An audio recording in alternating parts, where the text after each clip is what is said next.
potent advice, and inspiration from real self-made millionaires. Welcome to The Eventual Millionaire with your host, Jaime Masters.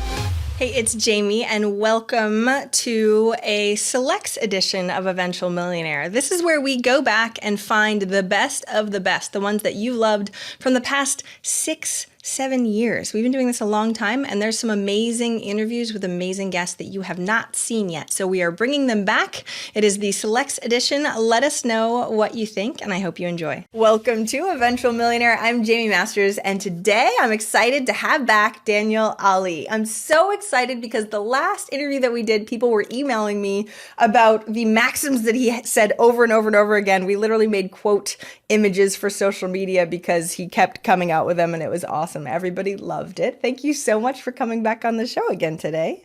Thank you so much, Jaime. It's so good to see you, as always. Well, and it's so funny.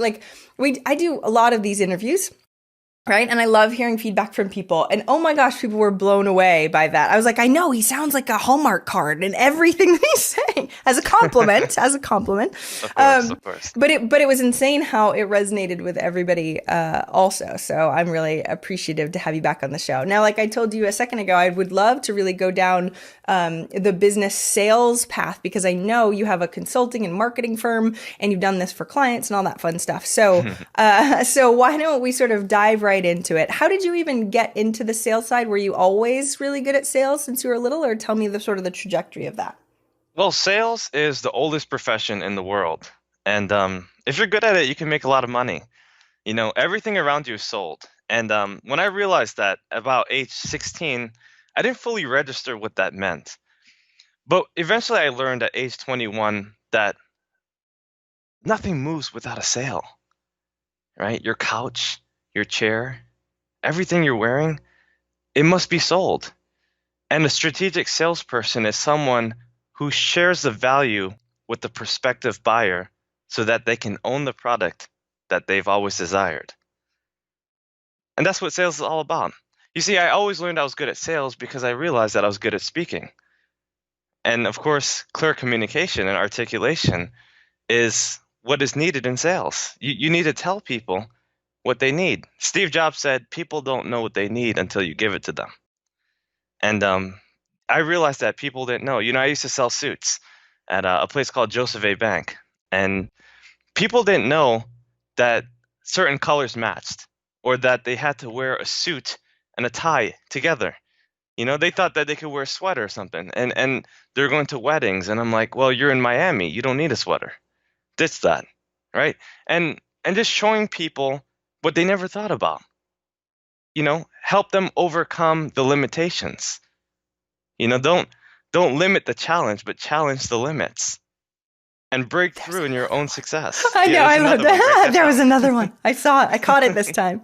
Let me ask you that then. How do we know what they need, or how do we do that? Because it's one thing to be like, okay, I sell suits, so therefore it makes a lot of sense. They came into my store, of course they need a suit. But for somebody that doesn't necessarily know, how can you sort of give them more or less, like you said, change their limitations? The power is in the questions, right? Don't answer your questions, question your answers. Most people are making assumptions about what they think the client needs. A guy knocked on my door the other day and he's selling roofing products. And he thinks I need it, but I don't. He thinks he can diagnose the problem, but he didn't ask me any questions. And because of that, I dismissed him. Now, if he had asked me some questions about my house, how long have I owned it? Do I like my house? When's the last time I got my roof checked? Then perhaps I would have been open to a dialogue. Remember, the sales process is about the conversation. A step-by-step process is, how are you doing? Start with the small talk, and then you keep on building up until you have a crescendo of rapport. Right? You have to add the value to people. You have to show them that you care, because people don't care about what you know unless they know how much you care. So how do we do that? Because I agree 1,000% having somebody come to my door, I try and critique them. It's hilarious. But they don't care about you. And you can tell that they don't care about you. They're like, I'm trying to sell you windows or a roof or whatever it is. And you usually get dismissed because we don't, even if you needed a roof, it's kind of annoying, right? So tell us how would somebody go about caring, showing that they care and starting the conversation? Or can you give us some tips on that? Because I Of feel like course, of course. people don't know Yeah. exactly what to do. Well, the foundation of business is love, and you have to become a consummate lover to be a professional. And for me, my one of my first businesses was websites, and I discovered that people needed a website. A website is a new business card in 2017, 18, 19, 20. And if you're not marketing strategically online, then you're not going to get anywhere. So people will come up to me and they say, "Well, Daniel, I want to start my own business, or I want to get promoted in my life." And I'm like, "Where's your website? Where's your web presence? Where's your headshot? Where's your descriptions? Where's your bio?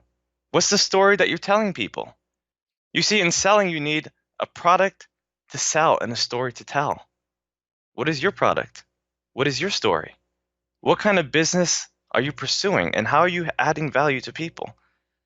Right? So, knowing that people need something out there, your viewers have to ask themselves, what is it that I can do that no one else can do in the world? What is it that I have? Could I bake brownies? Could I speak to audiences? Could I flip products? What is it? And how can I get it out to the consumer? Because what are people doing right now? A lot of people are wasting time. They allow themselves to get caught up in the reality, and a lot of commissioned salespeople are just trying to pay their bills. They can't see past that. You need a purpose that's greater than you. Because if you try to become bigger than your purpose, you can't do anything. But if you allow your purpose to become greater than you can do anything. You have to put yourself in a position to understand the customer, and you have to be their friend. You have to be their best friend. You have to understand their needs. You have to ask them very strategic questions. You can't be assumed, like they can't assume that you're an untrustworthy salesperson. If you come off salesy, the first thing they say is no, right? Because we need trust, and trust is a must. We have to know who we're dealing with, and we have to believe in them. But we, as salespeople, have to believe in ourselves. Because remember, Jamie, if you believe in yourself, then everyone else in the world will believe in you. Isn't that right? You're great at this. Yes, very much so. I love how grounded you are just in your speech patterns in general. So, what are those Thank you. strategic questions? Because let's say the people that are listening right now most likely have a product or something that they want to sell in their business, and they want to sell a lot more of it. It might be more online, and it might not be sort of a commission salesman type role. But what are those questions that we can really start asking? You said strategic questions, and Of everybody course. wants to know those. Yeah, the kind of questions you should be asking are the who, what, where, when, why, and also how. How is your sales process right now? What are you doing? What kind of revenue are you earning? Um, Sometimes I like to straight up ask people how much money do they have in their bank accounts? Because like, why go any further if people don't have the kind of money that they need to purchase the service that you are sending them? A You thousand know? times over, yes. But how do you build that rapport beforehand to be able to? Because otherwise, if you ask someone that question and you don't have the rapport, they're going to shut the door in your face. Or Exactly, exactly. So, for me, my customers come to me. Um, so a lot of times people know what they want from me. So the trust is already there, right? I have hundreds of articles, over 300 articles professionally written. I have videos, I have podcasts like this one. Um, People know who I am, right? But when I started and I didn't have that reputation, I had to build that, and your reputation is your best advertisement. So as a salesperson, if you're just going out there to pitch a product, you're gonna have to try really hard. To get a sale, you're gonna have to try 20, 50, 100 times if you must, depending on what you're selling. But the question that you should be asking people is, what exactly are you looking for in the product or service that I'm offering? Hmm. If they don't know, then you need to make suggestions, right? For instance, if I'm at a pizzeria, I want to be able to tell people that we have the best pizza. We have the sauces coming in from Italy, flying in first class, and bring awareness, because people have so many things they're thinking about. The average person makes about 1,000 clicks a day. 1,000 clicks. Wow. What are you clicking on, and where is it taking you? And are you taking the customer to a visual representation of where they need to be? Hmm. Because remember, people think in images. So if you're trying to sell a product and you can't draw a picture to someone, then they're not going to buy it.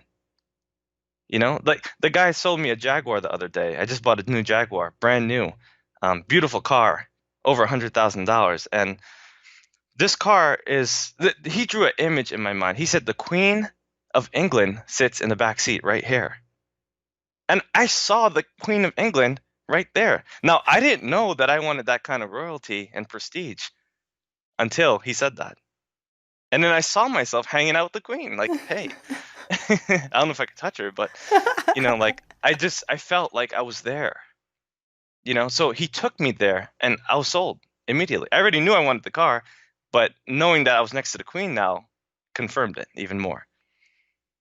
That's impressive. So how do we figure out what those pieces are to tell the stories, the right stories for the right people for our products or services? Right. So first of all, we have to know how we think, and we have to know how other people think. Okay. Like I said, first, we all think in images. We all think in visual representation.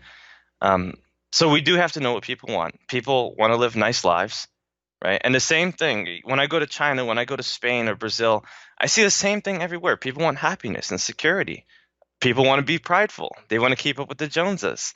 It's the same thing everywhere. You go to Botswana, New Zealand, in every single country, we have the same dynamics. And people are the same no matter where you go. Only the faces and names change. And so we have to understand these basic desires, these motives. People want love and security and protection, right? And they want these things to like make them feel like they are an adequate and successful person. So we have to find out what it is that our products have to deliver that kind of value to the people that are willing to buy it, our prospects. Right? Does that make sense? It totally makes sense. Can you give me some examples too? Because I love the idea, and I know when people are listening, they're going, okay, that sounds great. And how do I correlate that, what people normally want, to my specific thing? Because usually there's a gap trying to do it for yourself. Mm-hmm. Well, it depends on what you're selling. Remember, the price of your product has to add up to the value that you're charging for it. And for me, if I'm selling my book, You Are the Boss, my first book that I wrote, I know that when someone's paying $20, they're getting way more than $20 worth of value out of it. Like I'm going to give you a lot of information. In my 12 chapters, I talk about things that no book has ever covered, and it's pure truth. So when someone buys that, they know that they're getting this incredible amount of knowledge. And I tell them this, I tell them this through my book cover. I tell them this through my reputation, through my content.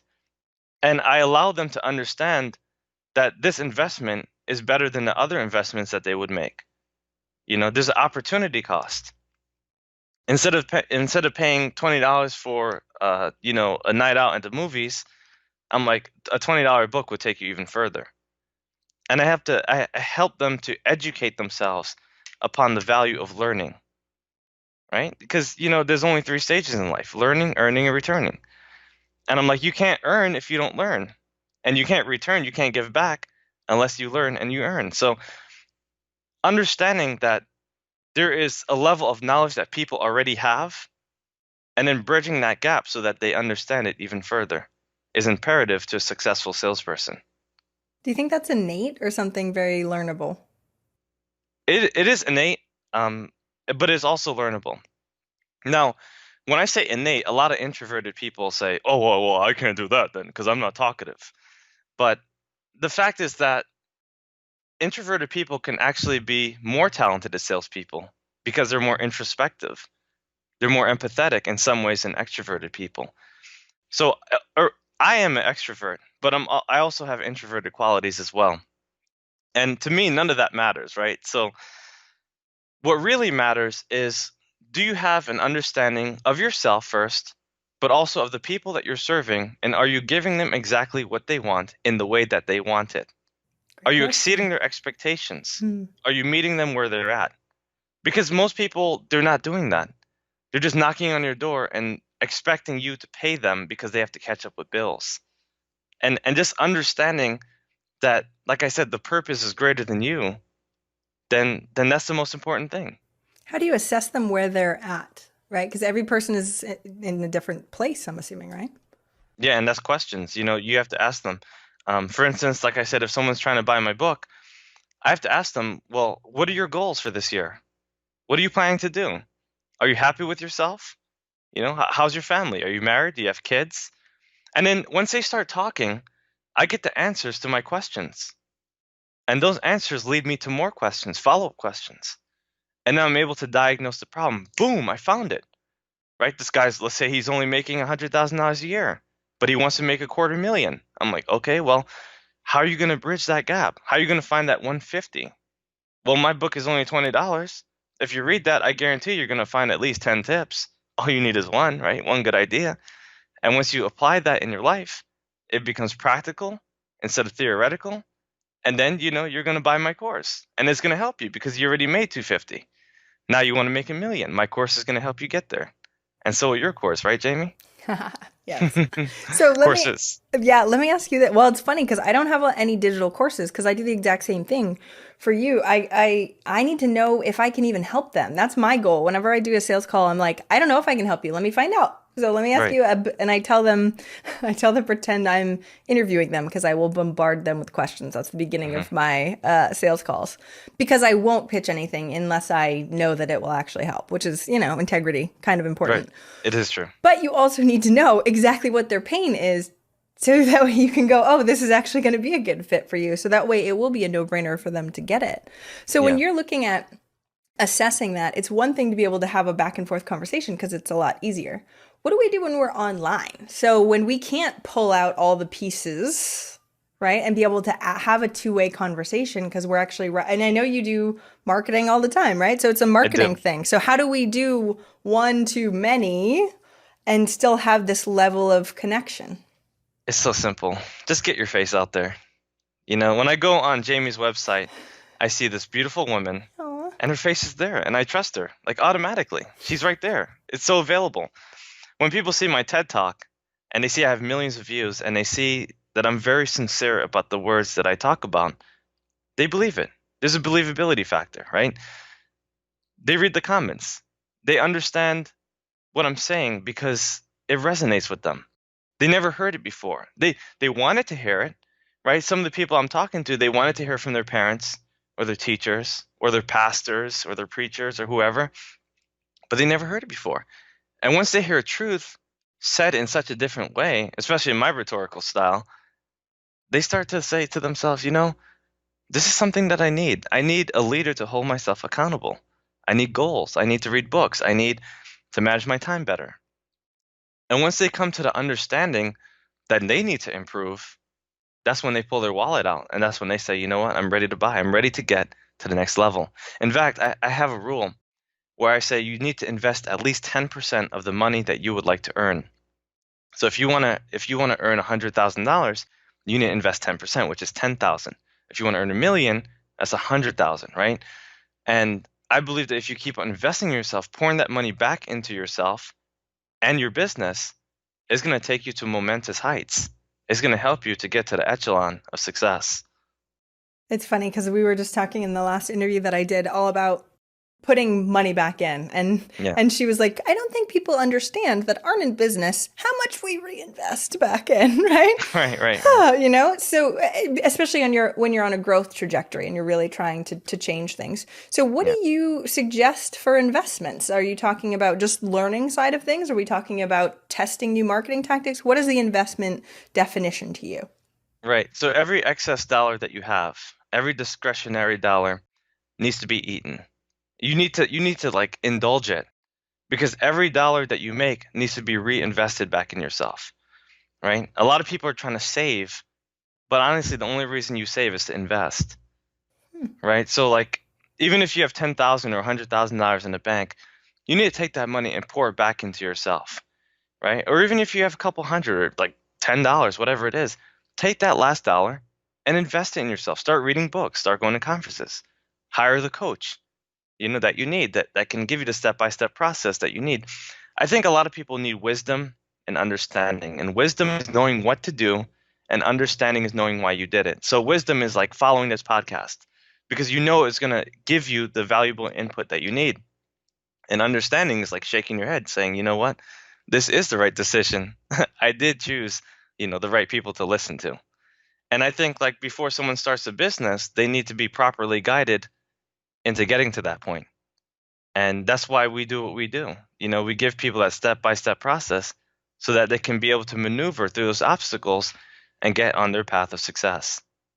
There will always be more obstacles. No matter how much money you make, there's always more investment to be done. I mean, it's funny I work with most 7-figure businesses, some 6-figure, but in general, there's always a new problem, potentially bigger. There's always another growth level of trajectory as a human being, let alone as a business or a leader Right. or whatever. So how do we mitigate or not mitigate? How do we, like you said, figure out what that right path is? Because there are 1,000 things we could invest in. How do we know what is the right book? Just because we got sold it? You know what I mean? What is that right path? Well, time is limited and we can't read all the books, right? But we can read the books that are most pertinent to our success. We can't go to all the conferences or listen to all the people. So honestly, you have to be guided by your spirit because there's an inner part of you that knows exactly what to do. I'm going to repeat that. There's an inner part of you that knows exactly what to do.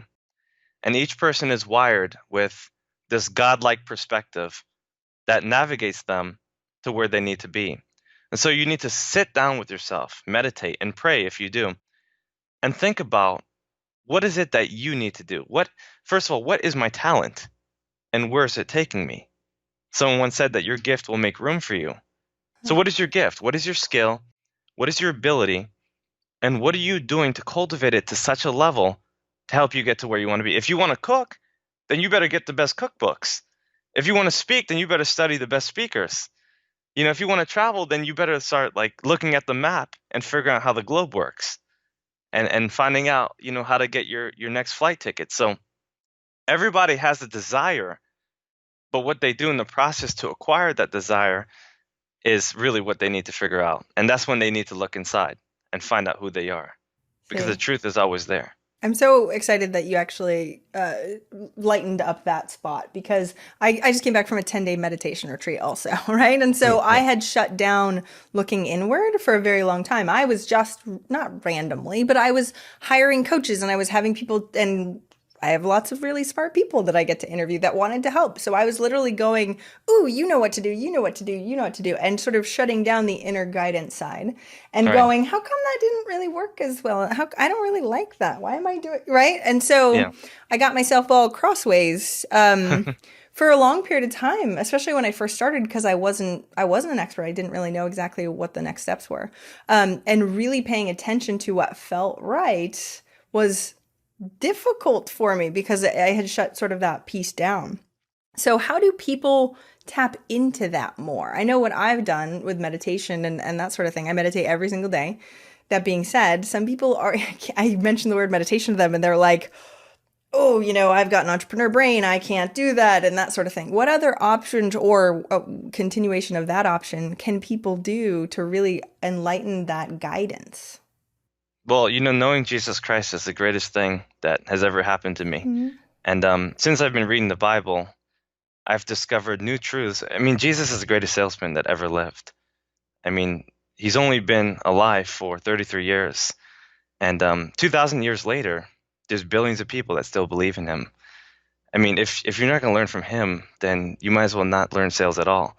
To neglect the fact that people still believe and still talk about him to this day shows that he's real. And I read the Bible every day. Someone once told me Bible stands for basic instructions before leaving Earth. And every day I just sit down and I get deep within this book and I fall on my knees and my face and I pray and I ask the Lord for truth and forgiveness and mercy and wealth and abundance. And he gives it to me because he knows exactly who we are. The Lord knows exactly what we're called to do. So in business, we need a spiritual side. We need to understand what our purpose is, but only God can ordain that purpose and show us exactly where we need to be. We need to get in touch with that higher being, whether it's God, whether it's ourselves, whatever they believe in. But we need to really believe in it and we need to teach it to others so that we can reinforce those values, those foundations. So it's so hard to just tell people to be more spiritual if they're not already, right? So was that something that your family sort of gave that to you? Not at all. You found it later? Okay. I was a huge rebel. Honestly, I used to smoke 2 packs of cigarettes a day. I used to drink alcohol, smoke weed, everything you could, right? And I was the worst person spiritually. I had all these jobs. I was broke. I cursed. I lied. I cheated. I stole. I did everything that like I wasn't supposed to do. And what I realized that all I was doing was running away from God. That's all I was doing. All I was doing was running away from my purpose because, Jamie, I knew that I was called to be great, but success was my greatest fear. Huh. I was afraid of my potential and how great I would be. That's I really know you interesting. understand that. No, know I you understand do. that. So let me clarify too, because I find that really interesting. So, and it likens to sort of some of the interviews that I've been recording today, because we've got this thing where we feel like we need to grab onto something else, right? You're like, no, I can't. I'm not. Distractions. Yeah, super distractions. Yeah. So how do we pay attention to when we're being distracted versus when we're being called? Well, yeah, distraction is a choice, and we have to ask ourselves. Usually, there's like 2 or 3 options that most people have, right? Do I want to go on Instagram or do I want to open this book, right? It's usually a Wait, I this or love that. Instagram. No, I'm kidding. I Yeah, mean, I I do do like love Instagram, but Instagram not too. that. Follow me on Instagram, Daniel I Alleyway, know, exactly right. and Wait, go read a book. Oh, wait, no, follow me on Instagram. yeah, find me on my website.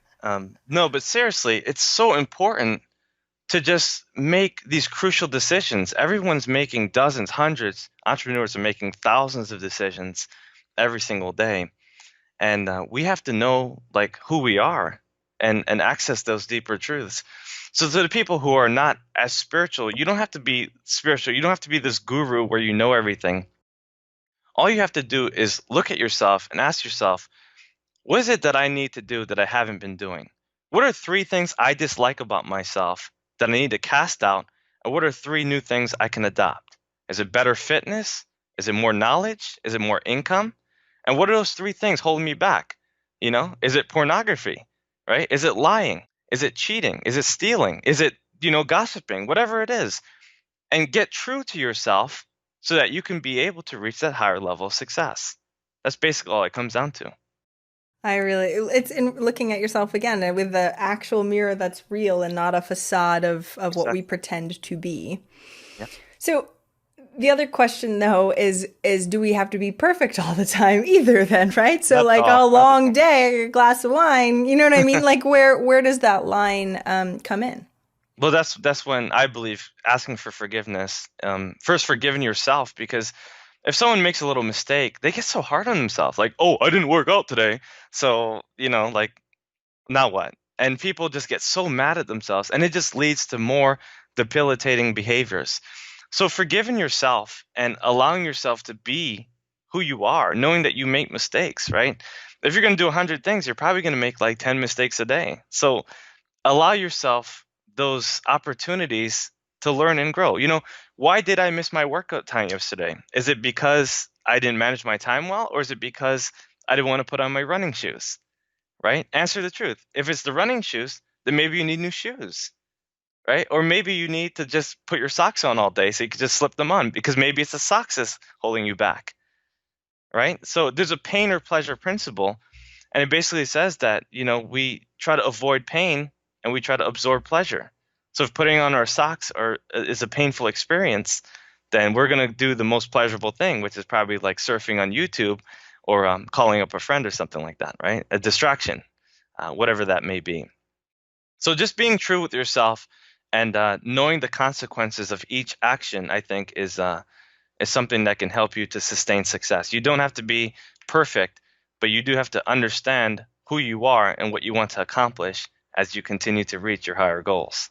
Well, and that's sort of the next trajectory then. So yes, thank goodness we don't have to be perfect, right? Even the perfectionists, recovering perfectionist that I am.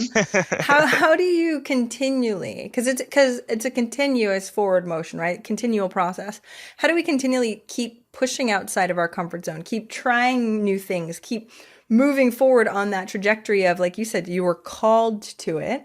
So we have to keep working on that piece, and sometimes it's easier to just go hide in the corner or go on YouTube or whatever it is. So yeah, there's a lot of answers to this. Okay.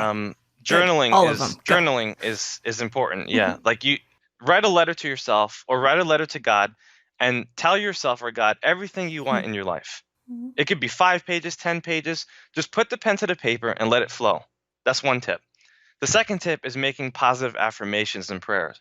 Lord, help me to know the way. God, show me the way. Or universe, protect me and prosper me and lead me and help me meet people that I want to meet. The other day, I met Ted Cruz, and he was a former presidential candidate. But before I met him, I was saying to myself, I was like, I know, Lord, you're going to show me someone big today. I know, universe, that you will prosper me and help me to meet someone interesting tonight. And the moment I saw him, I was like, you know what? This is a cool guy. And we had a nice 15-minute conversation.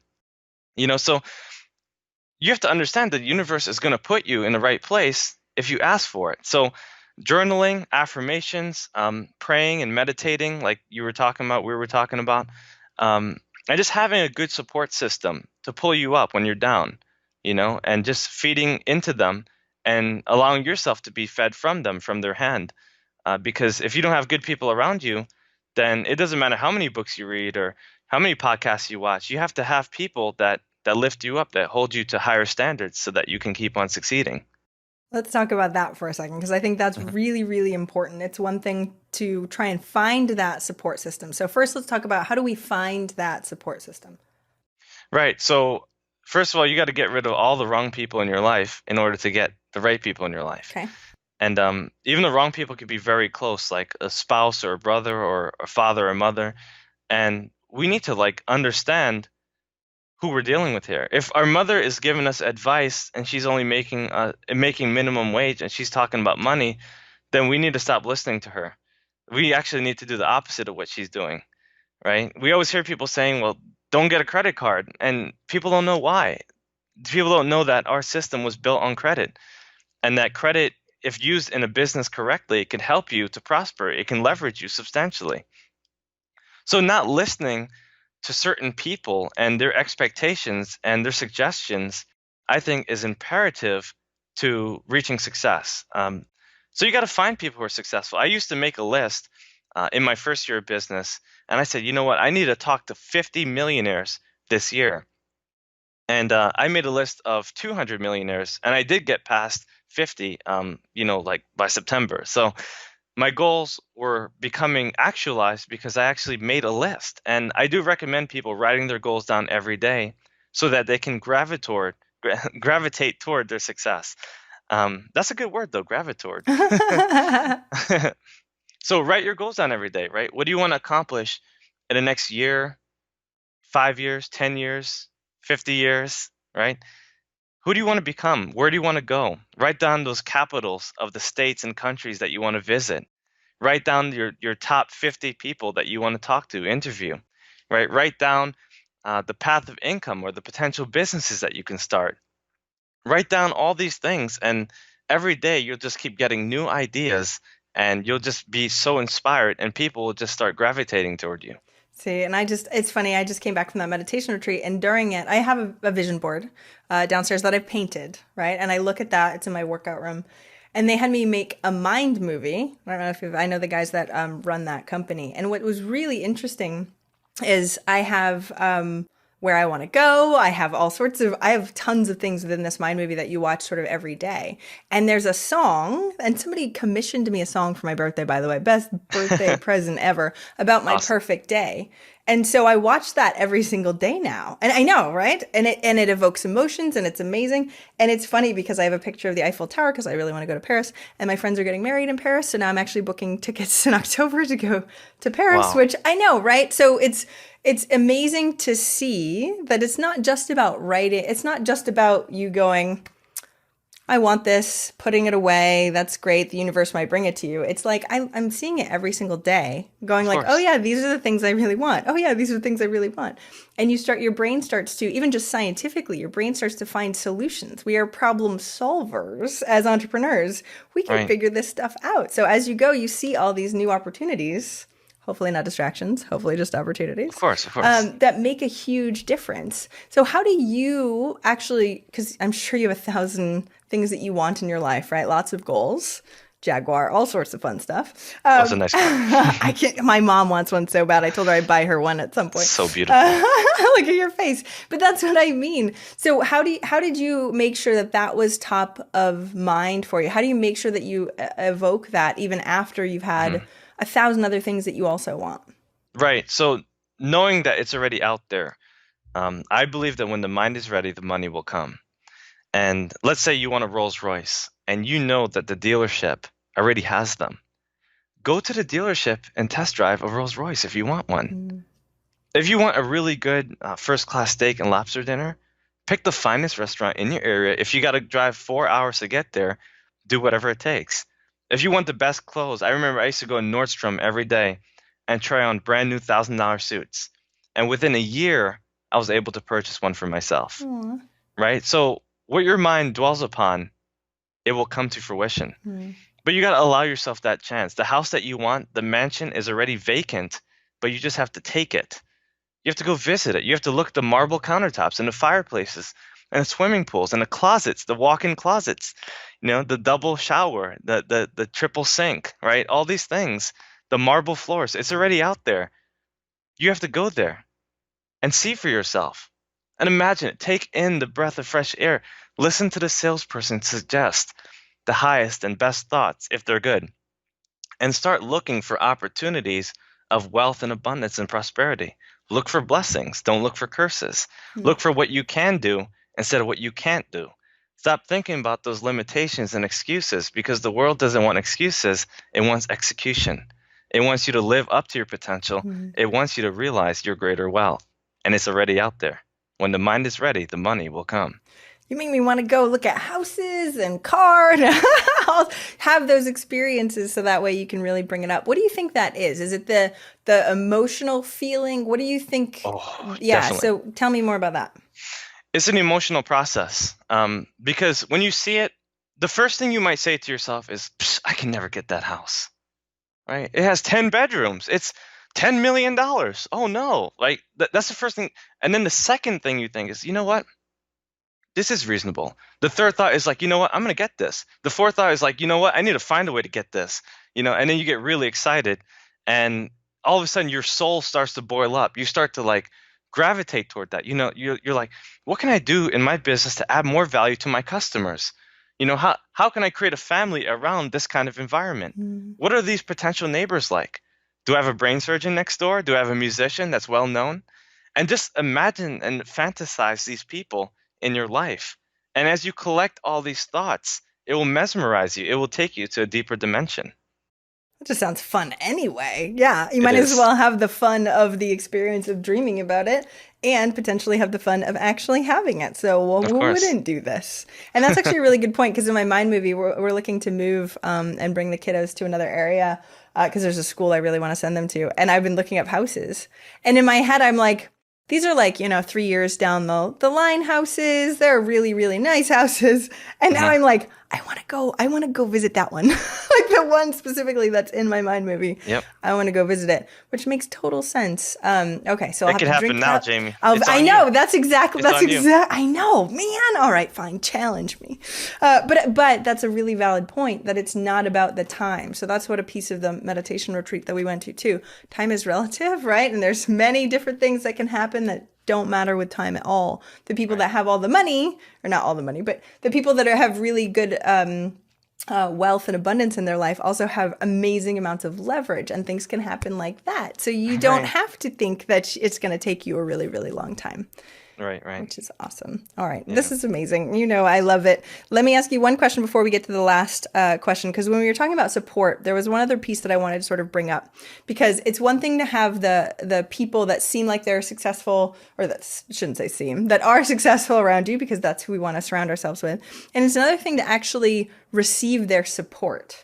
Right? I had this issue, I still have this issue, I think, where people will offer stuff and I'll be like, no, I'm fine, I'll do it on my own. No, I'm good. Nope, I'm okay.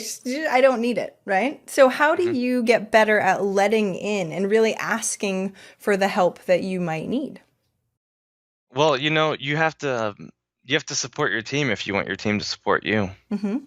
Right now, I have a dozen employees watching me because they expect the highest and best of me, because I expect the highest and best of them. They're all smiling right now, and I see 24 eyes staring at me because they believe in me. And I know that I've put a lot of time into them. When we read books and when we talk and when we go through our experiences, you have to invest time into your people, and you have to find the right people. And Remember, when you're looking for people, there's two things you got to see. There's motives and skills, right? Skills is the competence, right? Like the actual job that they can do. Can they actually do the job? And motives is their intention. Are they there to support you? Do they love you? Are they there to challenge you? Will they hold you accountable? Are they who they say they are? And for the rest of your life, if you're looking for motive and skill, you're going to be able to find them. Sometimes there's a skillful person that has the wrong motives, and sometimes there's someone who have the right motives but have no skill. So you need both. And if you have those and you find that they're compatible to yourself and your business, then those are the people you need to hire immediately. How do you tell the difference between, how do you know though? Especially, so I just did a whole hiring guide.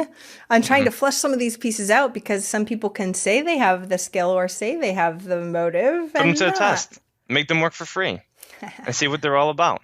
If they don't want to work for free, they can't work for you. Forget about it. See, okay. Tell me more about that. Because some people are like, well, if they know their worth, then they won't actually work for free, blah, blah, blah, blah, blah. Yeah, that's garbage. If you look at the most successful people, they have to work for free. Look at the recent president. He had to give free speeches 1,000 times in order to get there. No one paid that person to get to where they are. No one paid Jeff Bezos to start Amazon or Bill Gates to start Microsoft. If you do more than you're paid to do, you'll get paid more than you do. You have to go the extra mile all the time. And if someone thinks they're worth this much and they're not willing to add any value up front, then they're not the people you should be working with, right? Maybe they're only worth this much for the rest of it. Yeah. I mean, if all they want is money, then that's all they'll have. Aww. You see, you're so good at this. All right. So it's funny because I'm like, oh, there's another one. Oh, now I've noticed. Last time I was like, ooh. Now I'm like, oh, we need to write these down. So this is what's so amazing about you. I know we have to start wrapping up. So I'm going to ask you the same last question as what's one action listeners can take this week to help move them forward towards their goal of 1 million? Well, there's 3 things. Start your journal. Okay. All right. Write a letter to God or your higher self. Okay. And write your goals down every single day. 1 year, 5 year, 10-year goals, 50-year goals. Write them down every single day, all the time. Don't think about how silly it might be. Keep it to yourself. Write them down and start to ponder and imagine yourself accomplishing that goal. And start seeing it happening. And it could be anything. It could be a spiritual goal, financial goal. It could be the car that you want, the cities you want to go to, the people you want to meet. Just keep doing it every day. If you write your goals down every day, it will impress your subconscious mind and it will reveal the depth and the inner truths of yourself. It will expand your soul and help you to do the impossible. I love that. Now, are we writing the same goal or are we allowed to change it or how does that work? Goals. It's going to change every day, right? What you write down today is going to change in day 10 because you're going to start looking at yourself and you're going to start challenging yourself. Do I really want this? Or do I want that? And you keep writing it down, and your mind will decide. Or do I want an island? Oh no, I want both. All right, go. Yeah, you do. You do want both. Yeah, you come to my island soon, Jaime. Really. Hey, invite me. Yes, sir. I think that's what's so amazing is being able to see your the way that your brain thinks way bigger. So anybody that's listening, make sure he's like, yes, all of it. You can have all of it. Right? Everything you want is already out there waiting for you. Yeah. Aw. Thank you so much for coming back on the show today. Where can we find more about you? And I know you have books and your TED Talk and everything else. So that way. Right. Well, I love you too, Jaime. My website is www.danielally.com. ALLY is my last name. Find me. I'm out there, and I'm here to serve anyone who's ready for it. With the best radio voice ever. All right. Thanks so much for being on the show. I hope you have a fantastic, amazing day. Take care. You too. Take care. Thank Bye. you, Jaime. Thank you for listening and investing in yourself with your time. I so appreciate it. And if you enjoyed this episode, I would be forever grateful if you would be willing to leave a rating or review in whatever app you use for your podcast. I know that's what really bumps it up in the rankings. And I would so appreciate your time, especially if you've been a long time listener. But of course, if you like this episode and you're brand new, thank